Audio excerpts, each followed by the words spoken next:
Hey, how's it going? It's GeForce here. Just thought I would do this little video just because obviously there's lots of controversy with DirectX 12 and what will it do for the Xbox and all that sort of stuff.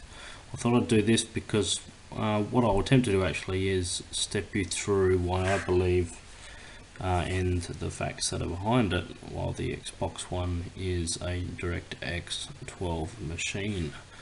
And so what we're going to start off with, obviously we've got this slide here from AMD. They clearly stated obviously that their cards that are coming out as well as the Xbox One is DirectX 12 ready, which obviously we've seen this slide already.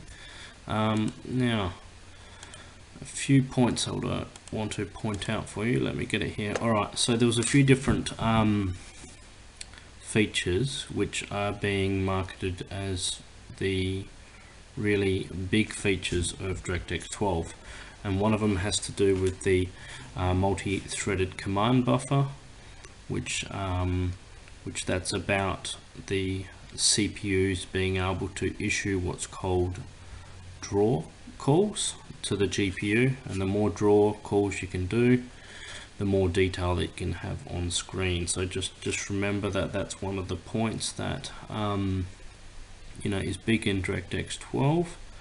And actually what I'll do is, instead of speaking about these next ones, we'll just start with this one. Let me find the slide. Okay, so what we've got here is, this is the interview with the architects from the Eurogamer, and so just remember that first point from DirectX 12, and what's significant about it is about these draw calls.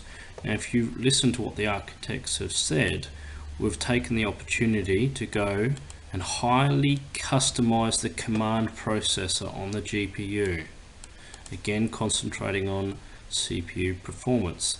So what this means is, if we load up where Microsoft were demoing the draw call test, and you can see the difference here of what DirectX 11 can do versus DirectX 12. Now just remember, when they ran these demos were using old DirectX 11 hardware, which don't have these highly customized command processors, which Xbox have clearly stated that they've made in the box.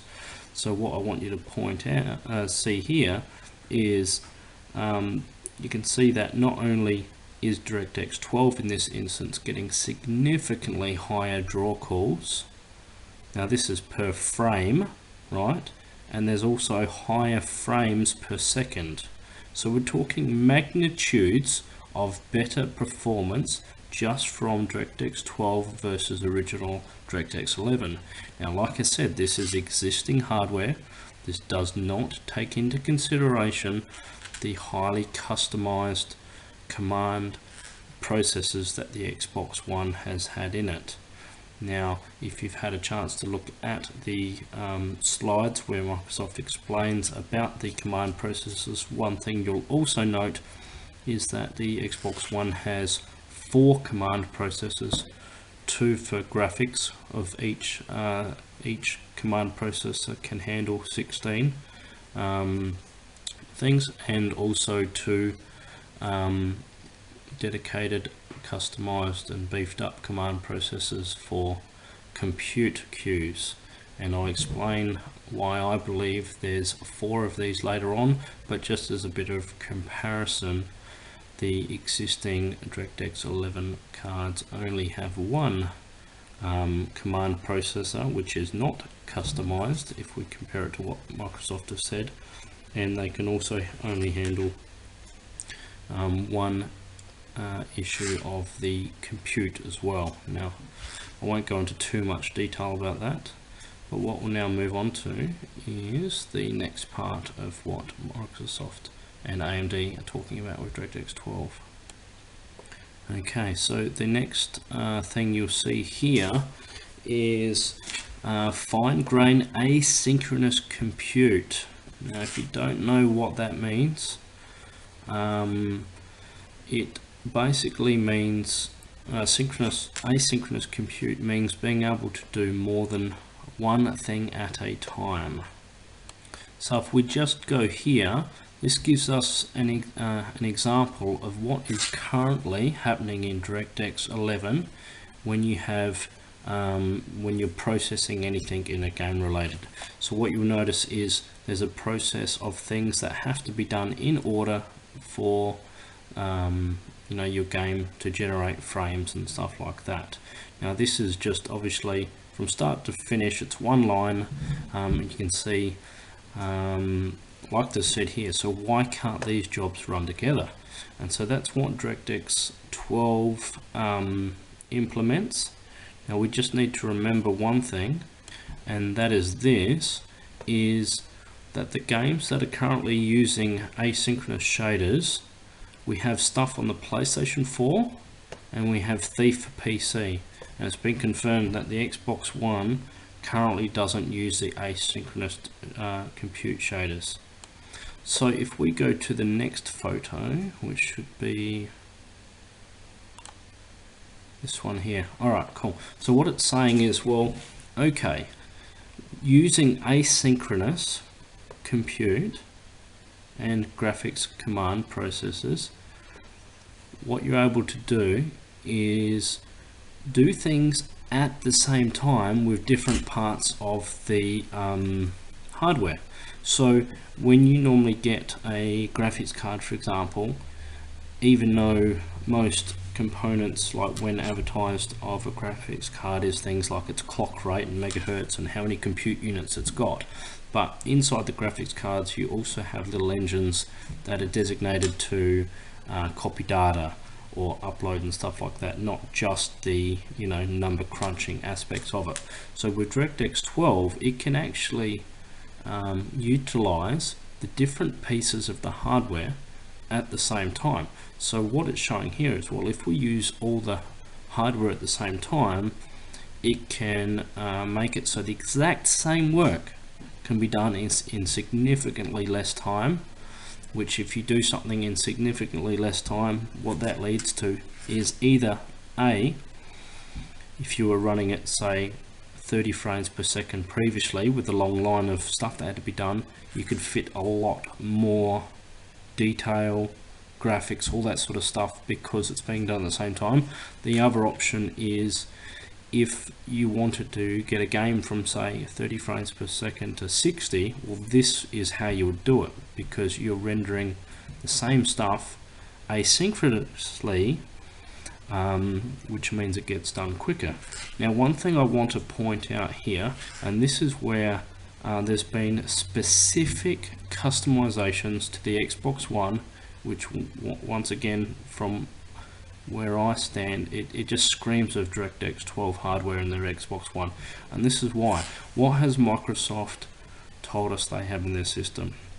We know it's got a GPU, we know it's got a CPU, and if we ignore the aspects of those two parts, what else have they told us? Well, they've told us that they have these special move engines. Well, what do these special move engines do? They're designed to move data from place A to B without taking up any CPU or GPU resources.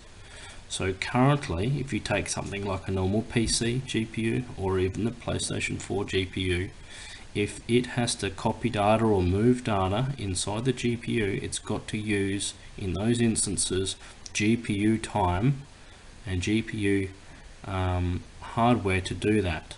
Whereas the advantage of the Xbox One is not only can the move engines take all of that load off of the GPU, as you can see here, upload, download, all that sort of stuff. The other thing that the move engines in the Xbox One are capable of doing, once again, is compressing and uncompressing textures.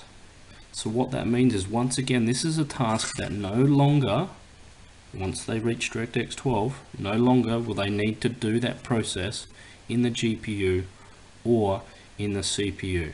So you can see here, you know, these aspects here will be able to be handled by the move engines. this section here, you know, can be handled by the GPU. Now, taking this a little bit step further forward, things like you've got here shadows, lighting, and things like physics, for example. If you look at some of the discussions that was spoken about the Xbox One, Microsoft have clearly stated that on top of the GPU and external to the CPU, that they have, and on top of the special audio processing chips, they have over 50 other processors as such. And what they did say is out of those, 15 of them are actually dedicated to graphics or physics related tasks. Now, my view is that we haven't started seeing these graphics offloading chips being used currently, like I don't believe we're also seeing the offloading audio being used currently, because so many devs have been saying how, you know, CPU is being used for audio and CPU is being used for a lot of physics. Well, Microsoft have said that there's over 15 other special chips that are going to be dedicated for physics and stuff like that. So if you look at this section here, which can be done asynchronously, you've got here physics simulation. Now, like I said before, DirectX 11 has to do it all like this, and that's why currently the Xbox One is not able to do what I was just mentioning, because it doesn't have DirectX 12 yet, and it doesn't have the asynchronous shaders. So like I said before, you've got the move engines, which is going to handle most of this stuff. You've got the dedicated chips that Microsoft has mentioned that is dedicated to physics. Then you've also got obviously the graphics component of it, and we haven't even spoken about the CPU as yet. So that's why, another reason why I can clearly see that the Xbox One has been specifically made with DirectX 12 in mind. So if we compare this to normal GPU out there or PS4, the PS4 doesn't have the things like the move engines. The PS4 doesn't have the special physics and offloading graphics processors. And okay, so now I'm going to bring up something which was rumored a very long time ago, and there's been huge controversy over it, I understand. But what I want to point out here, a long time ago we read this sort of stuff. Multiple sources have confirmed to the gaming blog that the new console, the new Xbox One, well, as they noted the 720, is described like being two PCs taped together. Now, I'll explain to you how this is possible in a minute. Now what they're saying is it won't operate in Crossfire, as they aren't structured in a normal PC configuration, and what they will do is they will function independently, able to draw lines simultaneously. Now the reason why I'm pointing this out is because this brings us to the third aspect that AMD have started speaking about, DirectX 12. I'll show you. Okay, so a lot of you are probably thinking, oh, but this rumor has been debunked and all this sort of stuff. No, it hasn't. This rumor that was asked a very long time ago, one of the questions that was asked regarding was if there was a DGPU in the Xbox One. Now that is a ridiculous question to ask, because what is a DGPU? D stands for discrete, which means external. Of course, the Xbox One does not have an external GPU, but this is the diagram from Microsoft. Now here are our 4 command processors, 2 for compute like I mentioned, 2 for graphics.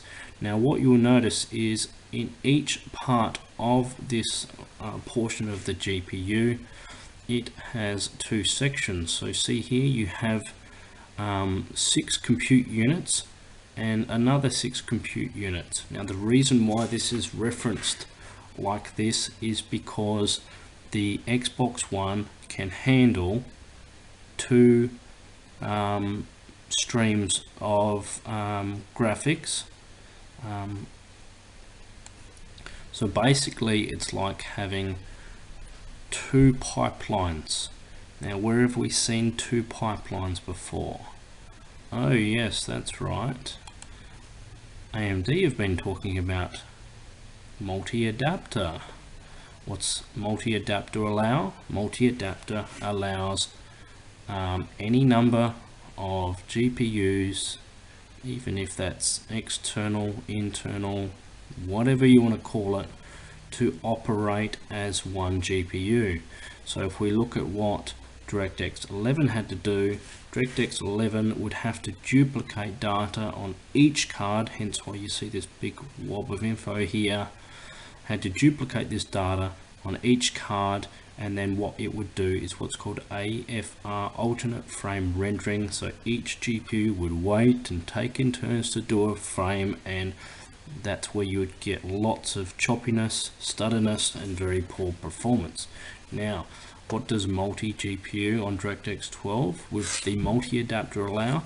What it allows is, like we just seen on that rumor back in 2012, is it allows each GPU to do its own thing. And basically one could be doing graphics while the other one's doing compute, or it doesn't matter what you want to do, because it allows that process. If one's rendering half of the frame, the other one's rendering the other half of the frame, you're not going to get lags and GPUs having to wait for it. And also they can utilize all of the memory instead of having to duplicate it. So if we look back here, this is exactly what Microsoft has done with the Xbox One console. So far we've looked at a lot of the benefits of DirectX 12 and how they are going to relate to the PC. But if you bring it back to a hardware level of what the Xbox One has been designed for, it is as clear as day that the Xbox One is designed with DirectX 12 in mind, because if it didn't, none of what I said would be relevant. Now, I mentioned before that I would explain why is there 4 command processors. Well, as we know, in a single GPU currently you have a standard command graphics processor that feeds it, and you also have a command compute processor that feeds that GPU. So what happens if you have one GPU that sort of looks like 2 GPUs? Well, here we have is the graphics and the compute issuing through one, graphics and compute issuing through the second. So that's why each part of this split sort of GPU is able to, work on individual stuff when it's needed. So here we have, this is the AMD slide where it's talking about what used to have to happen, alternate frame rendering, and what can be done now with the multi-adapter. Now, also, if you look in the leaked XDKs of the Xbox One SDKs, it does reference throughout that entire document about multiple GPUs. So like I showed you, we're not talking about physical separate multi-GPUs. It looks clear as day once again that the Xbox One has been designed with this dual approach in mind, because if you look at the benefits of what this can do is pretty apparent. Frames no longer need to be queued, time between frame and user viewing reduced. Like the GPUs here says, allows more stuff to be done in parallel, and it's like having one much more powerful GPU.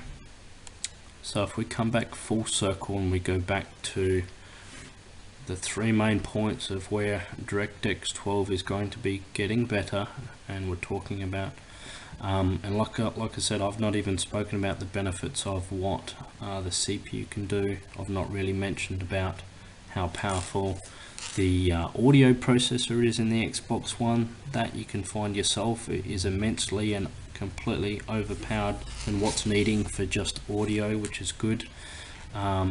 Another thing that they have mentioned about DX12, and also AMD mentioned this with their HSA, is that it's going to allow all compute cores, and the CPU and the GPU and actually the offloading audios and their special processors, they're all going to be seen as compute cores with DX12. And so literally it's going to be a lot easier for developers to actually get what the box is capable of doing when they can actually use it like that. But looking back at the multi-threaded command buffers, like we've seen before with the draw calls, and you're getting literally magnitudes better performance with draw calls. And what did the people and even AMD say that they found the issue was with the draw calls? They said that it now was a graphics command processor bottleneck that they have experienced in their old GPUs, because with the old DirectX 11 it was never an issue. The CPUs could never ever push those command processors to the brink of being bottlenecked. Well, guess what? They now are being bottlenecked, and here we have Microsoft showing with the Xbox One and what they've spoken about, that they have highly customized the command processors. Sort of seems like they know what they were talking about, don't they, when they had DirectX 12 in mind. So then we go back to the asynchronous compute. This, I think, is going to be one of the most significant things for the Xbox One, and that is simply because all of that hardware in there is going to be able to access asynchronously. Now, people say that the SRAM is a bottleneck and all this sort of stuff or whatever, but the reality is, and what I believe is, that SRAM is some pretty super powerful memory, because not only can it do things ultra quick and low latency, and it's right next to the hardware, but it can read and write at its full speeds simultaneously. So if you can read and write at the same time, what does that sound like you could get a potential benefit with? Asynchronous. So in other words, doing things at the same time. So while one's writing something, another piece of component can be reading at the same time. Sounds like Microsoft were once again looking ahead. So, and on the third feature that they'd mentioned about is the multi-adapter, and like I showed you just before, right here, the multi-adapter is, from what Microsoft is showing us, is already built into the design of the Xbox One to take advantage of that. And actually, talking about the multi-adapter, you'll notice that the whole screen can be tiled. In other words, it needs to be tiled to be able to split the rendering tasks. Now, where have we heard tiled before? Oh, that's right. Microsoft introduced what's called tiled resources. And for those of you who don't know what that means, well, what tiled resources is a way of splitting up rendering tasks and allowing the whole system to work more as a streaming system, and that's what the Xbox One's been designed at. Now, for those of you who haven't seen the tiled resources demos, a quick rundown of how that will work is, currently, if you have a game that is loading, playing in the background, and you know, everything you see on screen and everything you don't see on screen has to get loaded into the memory. So Microsoft have done their research and realized that there is so much waste going on the screen and in games that it's getting ridiculous. And this is apparent. You know, you've got You know, we used to have 500 meg video cards, and they went to a gig, and then 2 gig, and then 3 gig, then 4 gig, 6 gig, 8 gig, and now they're talking about 12 gigabyte graphics cards. Now the reason why they need so much memory is because there's been so much wasted memory.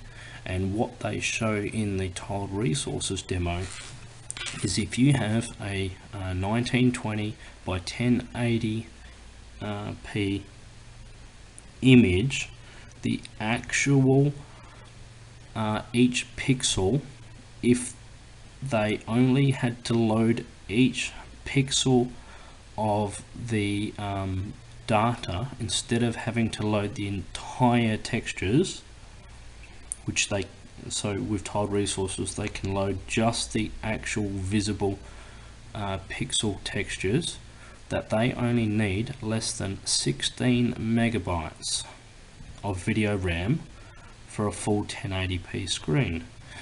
So remember this supposed small little 32 meg SRAM that everyone's saying is a bottleneck, is not enough?